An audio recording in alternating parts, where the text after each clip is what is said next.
¡Bienvenido! Hoy te traemos los mejores gadgets de cocina. Hemos seleccionado para ti los mejores gadgets en Amazon y AliExpress. Si quieres comprar alguno, encontrarás el enlace en la descripción. Suscríbete y mira el vídeo hasta el final para descubrir el increíble mundo de los gadgets. Disfruta del vídeo y gracias por vernos.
Hello, my name is Mike, and we're here in the kitchen today to talk to you about no-cry cut-resistant gloves.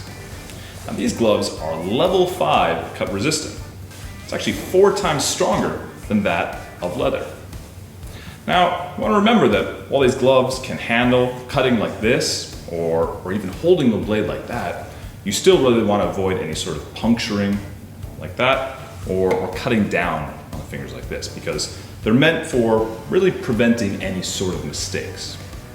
Now, I want to show you how to cut like a pro, and luckily for you, no-cry cut-resistant gloves will help prevent any sort of rookie mistakes. Before we get started doing any cutting, you first want to make sure you have a nice, stable cutting board. Wobbly cutting boards can result in your knife slipping and injuries happening. To avoid that, you want to place a wet towel underneath the cutting board to help keep it stable. In addition, you really want to make sure the blade of your knife is as sharp as it can be. Because you may not know this, but the sharper a blade is, the safer it is.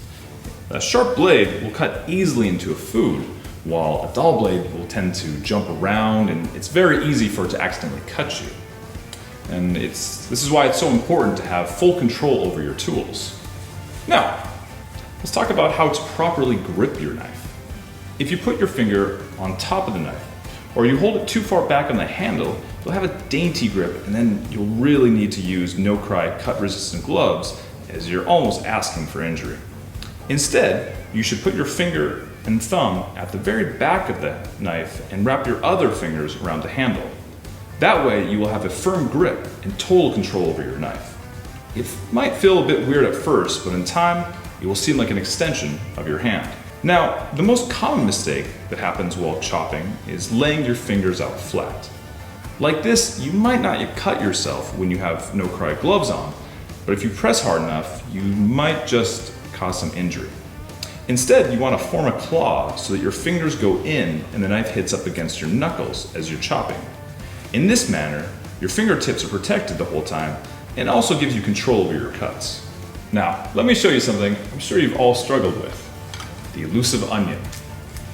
Now, we here at No Cry shed no tears when cutting onions. Let me show you our secret. First, cut the onion in half through the root end and peel the outer layers. Put the onion down flat, make a claw shape with your hand, and make a few incisions horizontally into the onion. Turn it, but make sure the root is still holding everything together. Then, with your hand still in a claw position, make a few more cuts vertically.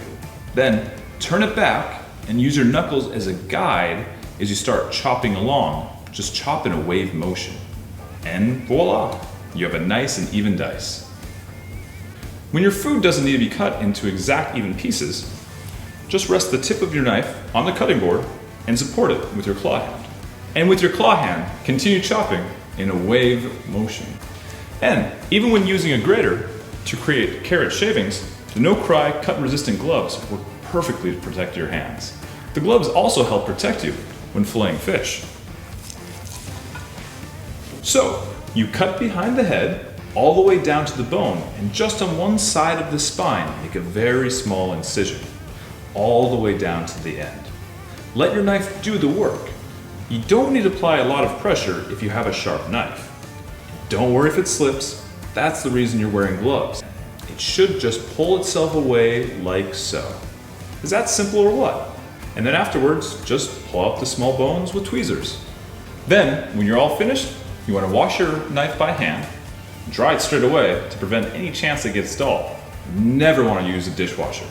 But the good news is, you can throw your gloves straight into a washing machine, making sure they're ready the next time around.